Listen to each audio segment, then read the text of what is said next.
Cuando antes de venir aquí al estudio de Escopeo, lo que sucedió fue un desayuno de la Asociación de Comunicadores del Estado, una organización que yo quiero y respeto mucho y que me da oportunidad pues, de participar en sus reuniones y eventos de trabajo. Parece que saliste avante en casi todas. Vamos a ver su manejo.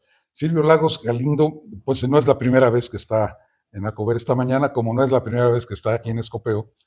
Pero en los dos pistas de este circo de la democracia y de la información sobre el proceso electoral que estamos viviendo, ahora fue a Cover y viene a Escopeo con otra credencial. Y yo te digo, una otra credencial, y platícanos, ¿qué andabas haciendo ayer en México? ¿Y por qué llegaste a las 3 de la 3 de la mañana? mañana. Pues tuve la oportunidad de estar en el aniversario 96 del PRI. Aniversario 96. 96 años.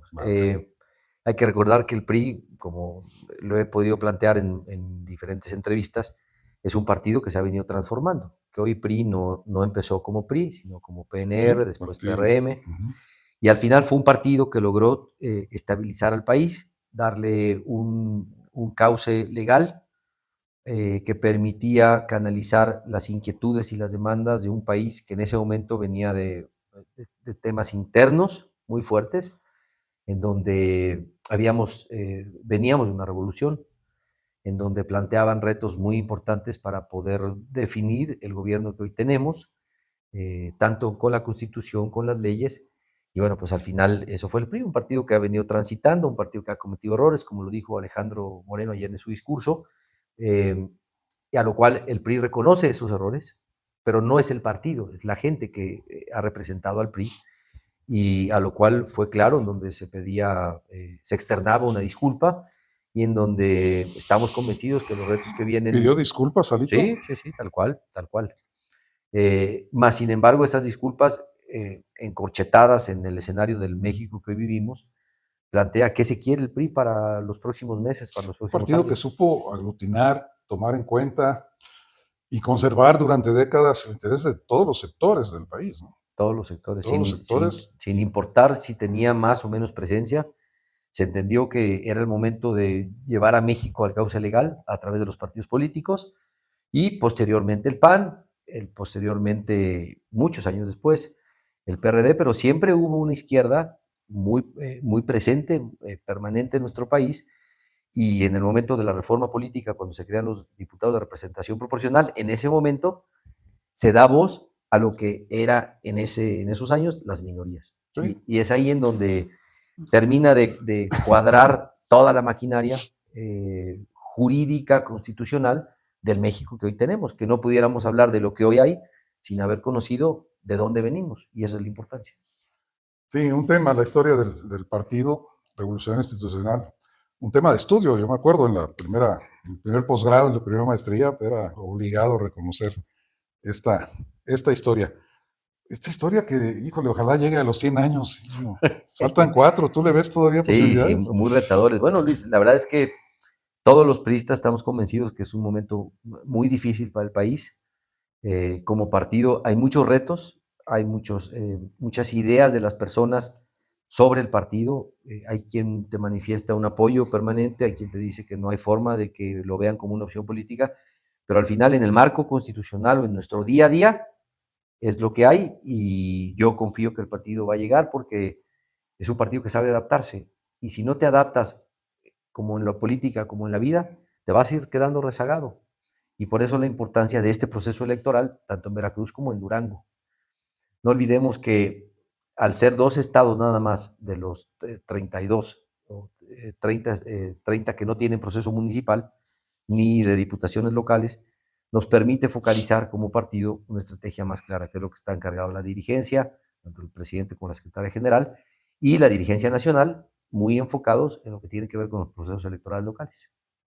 Sí, hay priistas recalcitrantes, ¿no? Como en tu casa, o en tu caso, como quieras. Sí. Pero bueno, al final de cuentas pasamos de aquella época, y si estoy mal me dices, de que vamos a votar por la banderita independientemente de quién sea el candidato. Sí. A ver, ahora quién es el candidato del partido de la banderita, porque ya no es la misma historia. Y tú quieres ser el candidato de este tricolor, estás luchando por ello. Yo diría estás casi a punto de ello porque finalmente ya hiciste tu registro. ¿Cómo te fue? ¿Cómo te Bien, Luis, la sentiste? verdad muy contento. Tuve la oportunidad de contar primero con mi familia, mi papá, mi hermana. Ujú. Mi otra hermana no pudo venir junto con mis sobrinos, pero estuvo mi esposa, mis hijos, eh, y todos pues, muy contentos y conscientes de la gran oportunidad que se tiene y el reto que se puede plantear en próximos días a partir del dictamen que el partido plantee con la candidatura. Hubo 4 personas más que se inscribieron, ¿Cuatro 4 más? más, Son cinco en total. somos 5. Ujú. Entonces, bueno, vamos a esperar, la Comisión de Procesos Internos emitirá un dictamen, después la Comisión de Postulación y para el 13, 14 de marzo, formalmente ya el partido definirá quién sería su candidato para ir a la contienda por Jalapa. ¿Y cuál sería el mecanismo de, pues, no sé, de análisis, de observación de todo lo necesario para la definición? ¿Qué tendrían que hacer cada uno de estos cinco? No, pues cada uno presentamos dentro de los documentos que la convocatoria solicitaba, presentamos los documentos que amparaban diferentes requisitos. A partir de ahí, la comisión valorará quién cumplió con estos requisitos Ujú. y listo. Quien sea la persona que tenga acreditado lo que la convocatoria señalaba, será quien sea el candidato. Yo creo que van a tomar en cuenta también el perfil, pero el currículum, la experiencia. A ver, yo empiezo con Profeco. Profeco. ¿Qué más? DIF, DIF estatal. Dirección General de Espacios Públicos, de Sedatu. SEDATU. Diputado federal, INE, OPLE. ¿Hay más? Sí, PRI estatal. PRI estatal. Sí, Ok. como jurídico, sí, sí. Empecé muy chavo, la verdad es que, Sí. aunque a muchos les cueste trabajo aceptarlo, pues yo empecé muy chavo trabajando, porque como alguna vez lo platicamos aquí contigo, a mí me parece que cuando estás estudiando, tú necesitas, primero, generar un ingreso como estudiante, y segundo, poder completar lo que en ese momento estás estudiando con lo que tú tienes en ese momento, que eres muy joven para tomar muchas decisiones Ujú. de lo que tú quieres en la vida. Y sin embargo, tuve la suerte de que mis decisiones en ese momento me permitieron formarme para estar hoy aquí con un currículum que es visible a todos y transparente. Gobernación también. A mí me tocó el cambio, realmente el cambio, el primer minuto del 1 de diciembre del 2000, el cambio, la transición de Vicente Fox, Cedillo a Vicente Fox. Estaba con el licenciado Pérez Jácome, que en paz descanse, en la subsecretaría de gobierno. Y fuimos los primeros que recibimos el cambio. Y es parte de lo que como militante de un partido te forma, porque en ese momento era la primera transición democrática en nuestro país, que es muy importante decirlo.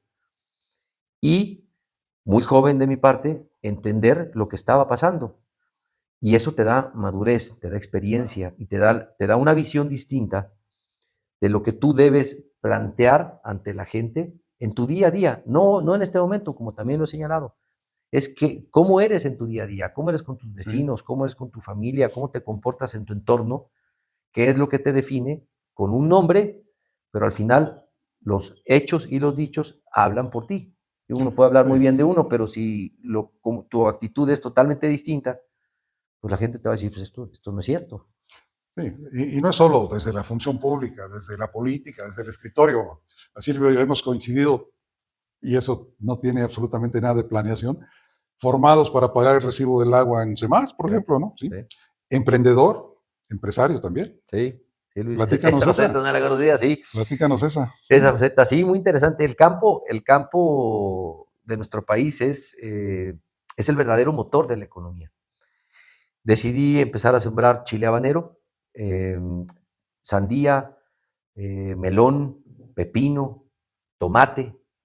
Y después, en esa transformación, no solamente la venta ¿El a mercado? centrales de abasto y a los mercados, sino transformar el chile habanero en salsas, que se llamaban salsas Doña José, que se vendían Gol. en, pues, sí, sí, sí, bueno, ya no estamos en Se el vendían mercado. en Gol.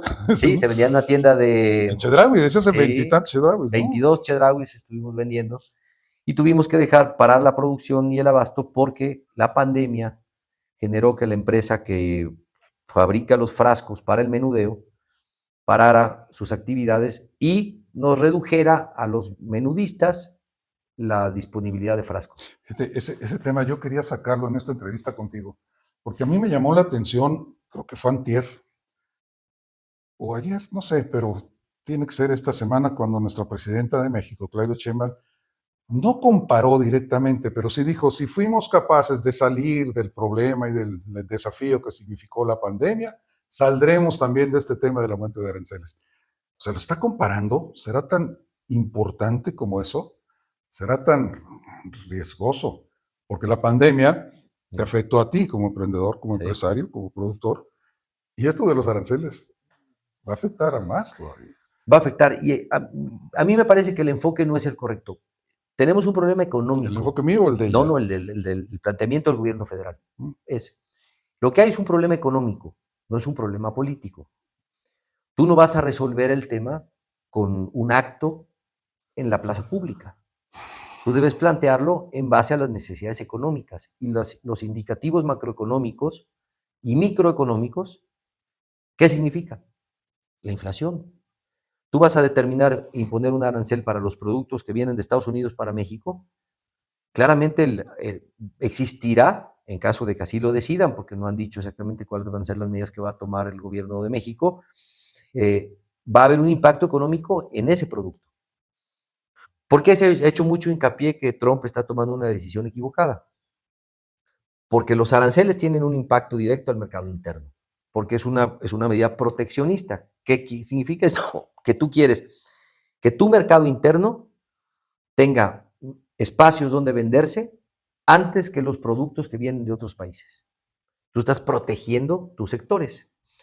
Cuando se firma el Tratado de Libre Comercio, hubo dos cosas donde no entraron a negociación.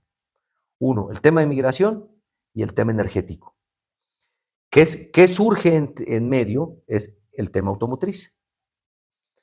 Por eso es que la industria automotriz se volvió un pilar fundamental de la economía mexicana, junto con todo lo que conlleva las cadenas de abasto de la industria automotriz. Nos volvimos un punto estratégico como país de las compañías fabricantes de coches para instalarse en México, porque no solamente el mercado americano cuenta, sino todo el mercado del mundo, al igual que Brasil.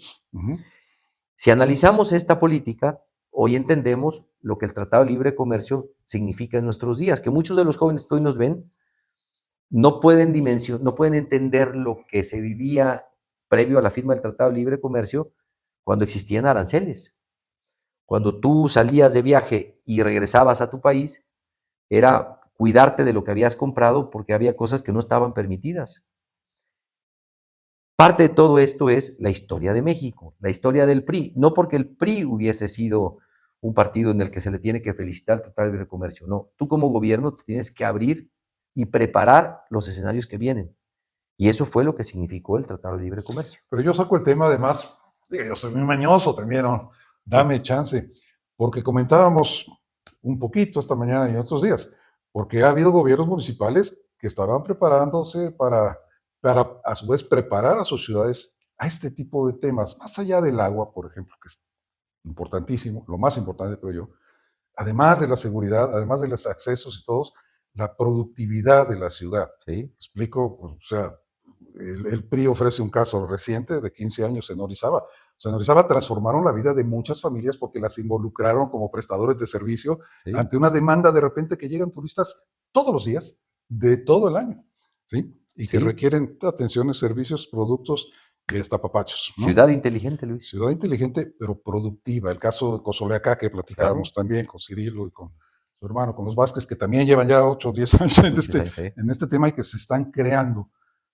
Minatitlán, con la doctora Medel, ahora no solamente está creando otro lugar turístico allá en donde se llama, las trajineras, ¿no? Así, sino dice aquí tienen que trabajar 50 familias porque van a venir a comer, van a venir a buscar satisfacer necesidades, van a venir a tomar fotos. O sea, estamos creando condiciones para que pase lo que pase fuera, tengamos posibilidades de trabajar aquí en Jalapa. Yo lo percibo difícil, tú no, ¿por qué?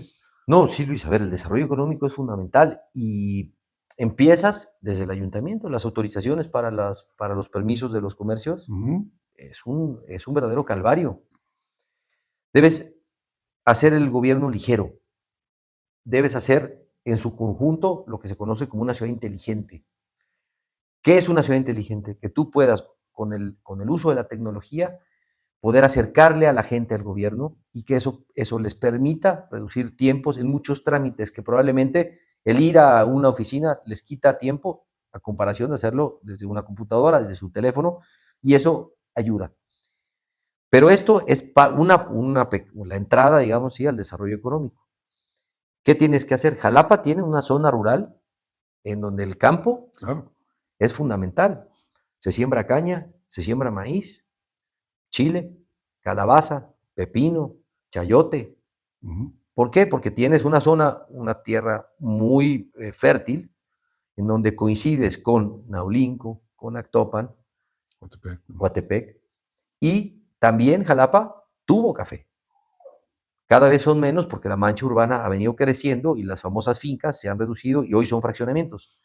Pero al final es parte de un engranaje de la economía que tú debes fomentar. El pequeño productor busca dónde vender. Ejemplo, la central de abastos. ¿Quién va a la central de abastos? Bueno, pues quien tiene la necesidad de comprar productos que no es necesariamente en una cadena de supermercado, por el volumen que compra. Todos los demás acudimos a las cadenas de supermercado, grande o pequeña. Ejemplo de éxitos de empresas, Fasti, con los Estivalet, X24, con Arturo Barrenechea, que fueron jalapeños que creyeron en un proyecto que da empleo y que genera una oportunidad de desarrollo económico. Como eso hay que fomentarlos, porque mientras más trabajo se tenga, la gente tiene un ingreso que les permite tener una mayor capacidad para solventar las necesidades de día a día. Bueno, me están avisando que tenemos ya poco tiempo. Qué lástima, a mí se me va el tiempo en estas charlas muy rápido. Sí, sí, siempre se da muy rápido. Siempre se van realmente rápido. Yo quisiera aprovechar los últimos minutos, más bien que pudiéramos aprovecharte en estos últimos minutos ya en este papel, con esta credencial, al final de cuentas, como uno de los 5 aspirantes del PRI. ¿Cuándo define el PRI? El 12-13 de marzo se estará definiendo. ¿Hay alguna oportunidad de que se reunieran los 5 y platicaran? Sí, ayer parte de lo que se platicó con la dirigencia y con los delegados nacionales es generar las condiciones para poder platicar, pero no solamente los que se registraron tienen importancia. Ellos, al igual que un servidor, manifestamos nuestro interés, pero hay otros liderazgos que también cuentan y suman y que son muy importantes. Primero, en lo interno del partido decidir y después salir en unidad, porque cuando el PRI sale en unidad, las cosas transitan de manera más acorde a lo que se quiere. ¿Qué busca un partido político? Ganar. Las elecciones hay siempre un ganador, por lo tanto, si la forma para acceder al cargo público es con los partidos políticos y ahora con los candidatos independientes, que es una figura nueva que existe en nuestra legislación, tenemos que hacer el ejercicio al interior, hacer política, generar las condiciones de unidad, platicar con todos los priistas que no están inscritos y salir juntos, porque esa es la clave del éxito. Eso es lo que al PRI le dio siempre una identidad, en el que el seccional contaba, en el que todos los sectores se escuchaban, claro, sectores de la sociedad, ojo, no del partido, de una sociedad que hoy jalapeña demanda temas específicos que todos los días los vivimos. Va a estar muy interesante esta contienda. Miren, quedamos que eran 5 ¿Sí? ustedes ahorita, pero miren, son 5. Movimiento Ciudadano no trae mal candidato para nada. O sea, trae un personaje que se fajó muy bien la precampaña, que logró transmitir y ser conocido. Román, ¿no? Román, bueno, ya definieron en Morena.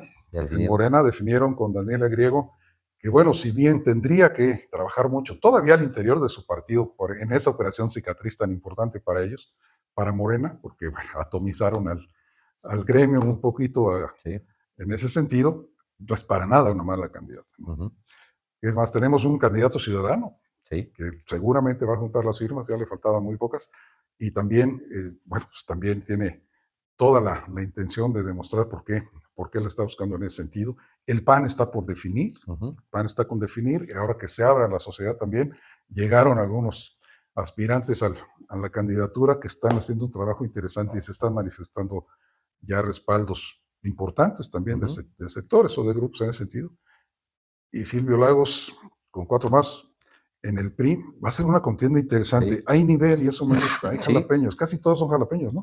Casi todos, sí. No todos, ¿verdad? No todos. No todos son. Ya no es tan importante ahora. Pero no es importante, ¿O sí? a ver, es importante porque es un tema de identidad y de arraigo. Ujú. Pero Jalapa es una ciudad que ha crecido porque ha sido un centro educativo fundamental. La Universidad Veracruzana y la Escuela Normal. Eso ha permitido que mucha gente llegue a Jalapa o llegó a Jalapa e hizo vida en Jalapa. Se casó, tuvo hijos. Muchos de mi generación, de tu generación. Porque el Jalapa no es hoy. Jalapa es lo que era la villa. Era la parada obligada de todos los que llegaban del viaje de Europa y querían ir a la parte central de nuestro país y paraban en Jalapa Ujú. para esperar el tema de las famosas cuarentenas, de las enfermedades, que el clima lo permitía, a diferencia del calor del puerto, llegar a los 1300 metros, y ahí encuentran, como Alex von Humboldt lo dijo, que era el jardín y la Atenas veracruzana, el jardín, la ciudad de las flores.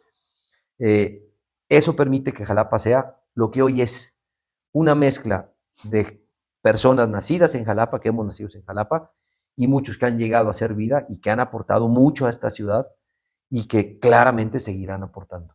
Eso es lo relevante. Y nos falta saber del PT. ¿Quién? Nos falta saber todavía del PT. Partido del Trabajo, sí. Todos, debo decirte, Cierto. a la mayoría de los que hoy nos enteramos de quiénes son los aspirantes, a la mayoría los conozco. Por temas ajenos a la política, nos conocemos.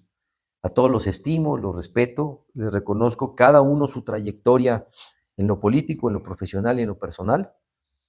Esta contienda, en el momento que se dé, no es un tema de tener enemigos, es un tema en el que si los tiempos electorales se dan, cada uno planteará sus propuestas.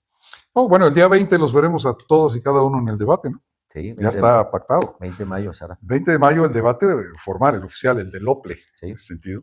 Hay que prepararse. Va a estar bueno. Va a estar padre esa oportunidad. Silvio, nuevamente muchas gracias. Gracias, Luis. Bienvenido nuevamente a tu casa Escopeo. Aquí nos vemos. Acá nos Cuando vemos. tú decidas que hay algo que informar, ya está. Gracias. Ahí están los jalapeños, entre muchos otros. En muchos jalapeños. No, además sí, porque eres muy visto. Ya no sé cuántos millones de vistas traes en el canal. Ya vas de 21. La van rompiendo. Creo. Ahí vamos. Sí, y además es muy importante, Luis. En mi caso, hemos tenido oportunidad de platicar. Muchos de los que hoy nos ven han conocido a Silvio en estos últimos meses en facetas totalmente distintas. Hoy habla un jalapeño de la problemática de la ciudad y de los retos que tiene la ciudad. Los tiempos electorales están muy claros, son del 29 de abril a los últimos días de mayo, elección 1 de junio. Pero uno no puede desentenderse de los retos y del gran compromiso que significa Jalapa. Claro que sí se pueden resolver muchas cosas, claro que hay que plantearlo, no desde la trinchera política, en este momento que es la efervescencia. Todos los días tenemos que hacer algo por nuestra ciudad. Y ese es el verdadero reto de todos los que vivimos en Jalapa. Así es que muy agradecido con todos, gracias por la oportunidad nuevamente de estar aquí y esperemos que sigan las vistas en YouTube. Continuamos.